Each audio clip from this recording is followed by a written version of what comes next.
Sont enfermés dans un conflit acharné depuis 2014, au départ du précédent dirigeant ukrainien pro-russe qui avait été chassé du pouvoir lors d'un soulèvement populaire. Moscou qui avait ensuite réagi en annexant la péninsule de Crimée, puis en soutenant une insurrection séparatiste à l'est de l'Ukraine. Des combats auxquels avaient été tués plus de 14 000 personnes.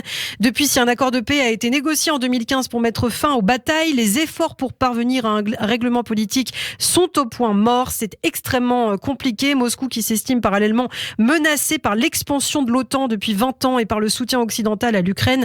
On en parle ce matin avec vous, Christophe. Et avant de parler justement d'Israël, qui a appelé donc ses ressortissants à revenir dans le pays, peut-être peut-on revenir sur les dernières informations à notre possession. Et oui, il se passe beaucoup de choses alors que les pourparlers entre Moscou, Paris et Berlin n'ont pas apaisé les tensions en Ukraine et que la Russie continue de mobiliser ses troupes à la frontière. Le président des États-Unis, Joe Biden, a appelé les ressortissants américains à quitter l'Ukraine. Joe Biden s'est par ailleurs entretenu samedi avec Vladimir Poutine, un appel téléphonique de 62 minutes précises au cours duquel Joe Biden a averti son homologue russe d'une réaction décisive en cas de débarquement en Ukraine. Washington qui a également affirmé qu'il imposerait des coups rapides et sévères à la Russie, comprendre de sévères sanctions économiques bien sûr. Et si les deux hommes ont convenu de poursuivre le dialogue, un haut responsable américain a déclaré que cet appel n'avait apporté aucun changement majeur dans l'impasse. Pire, juste après, le Kremlin a dénoncé lui, l'hystérie culminante des États-Unis autour de ce conflit. Ces derniers jours et ces dernières heures, la situation a été menée à l'absurde. C'est ce qu'a en effet indiqué Yuri Ushakov, c'est le conseiller diplomatique de Vladimir Poutine, affirmant que les Américains annoncent la date même de l'invasion russe et en même temps gonflent les muscles militaires de l'Ukraine. Du côté des États-Unis, les services de renseignement sont en effet plutôt alarmistes. Vendredi, Washington a indiqué que la Russie pouvait prendre des mesures militaires pendant les Jeux Olympiques de Pékin, ce qu'a nié le Kremlin qui ne souhaite pas, selon ses dires, contrarier la Chine.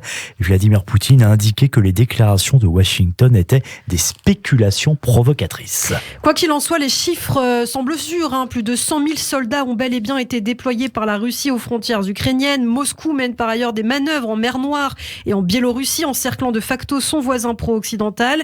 Pour leur part, les États-Unis ont ordonné samedi, le retrait des 160 soldats américains qui entraînaient justement les forces ukrainiennes pour les repositionner ailleurs en Europe, c'est ce qu'ils ont dit.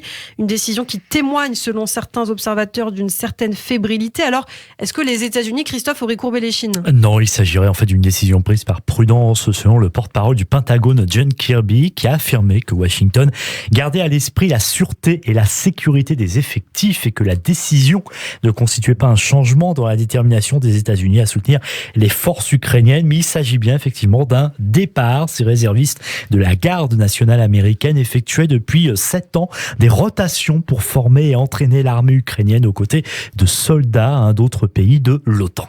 Décision qui semble avoir été prise donc de concert avec l'Ukraine aussi pour objectif peut-être pour apaiser les choses. Le chef de la diplomatie ukrainienne Dmytro Kuleba a déclaré samedi qu'il était extrêmement important, je cite, de garder son calme et qu'il fallait éviter les actes qui déstabilisent la situation et sèment la panique.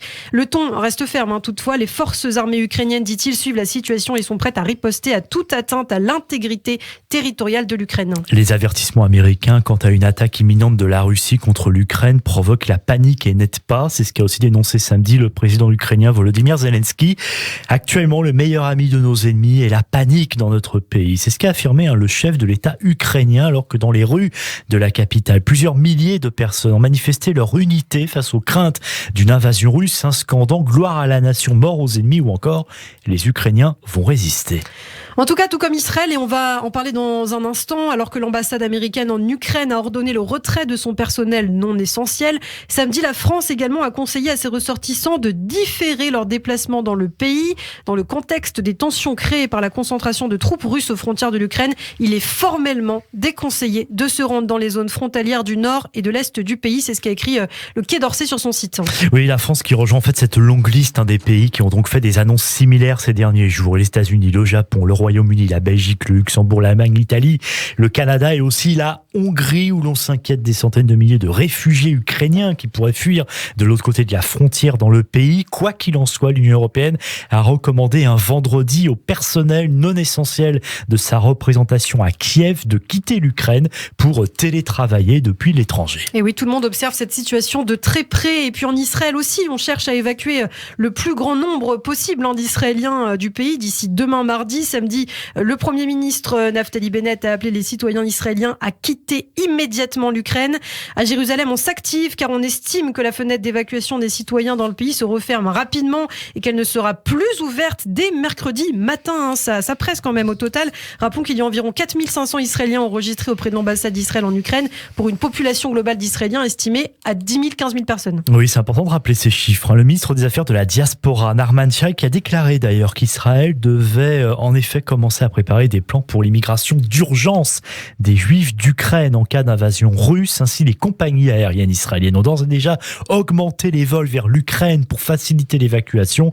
Les compagnies aériennes israéliennes, El Al, Israël ou encore Arkia proposent des vols de sauvetage. Et le ministre de la Défense, Benny Gantz, a par ailleurs déclaré samedi qu'il avait même demandé aux forces de défense israéliennes de se tenir prêtes à aider, mais cela reste bien sûr une option de dernier recours. L'aide de Tsahal dépendrait des scénarios, des évaluations de la situation. Et puis en Israël, on souhaite aussi, surtout Christophe, éviter d'entrer dans un conflit qui ne nous regarde pas forcément. Oui, Naftali Bennett qui aurait par exemple demandé au ministre du gouvernement de ne pas peser publiquement sur les actions de la Russie et de limiter tout commentaire public à l'évacuation des Israéliens d'Ukraine. Faut-il rappeler que l'État hébreu entretient une relation sensible avec la Russie en raison de l'alliance de Moscou avec la Syrie, Israël qui mène, on le sait depuis des années, des frappes préventives sur des cibles liées à l'Iran. Ainsi, depuis le début du conflit russo-ukrainien en 2014, Jérusalem évite soigneusement d'énerver les parties adverses. Les dirigeants israéliens se seraient donc bien passés de ce nouveau conflit, car l'État hébreu entretient à la fois d'excellentes relations tant avec la Russie qu'avec l'Ukraine. La Russie et l'Ukraine qui forment aussi depuis près de 30 ans, faut le dire, le principal foyer d'origine en Israël des nouveaux immigrants. Oui, pas question donc d'attiser effectivement des tensions avec ces communautés, même s'il y aurait en ce moment d'ailleurs de légers remous à caractère identitaire entre les Israéliens originaires d'Ukraine et ceux en provenance de Russie, c'est ce qu'affirmait le journal Haaretz. Rappelons en effet qu'Israël compte plus d'1 million de juifs originaires de l'ex-URSS.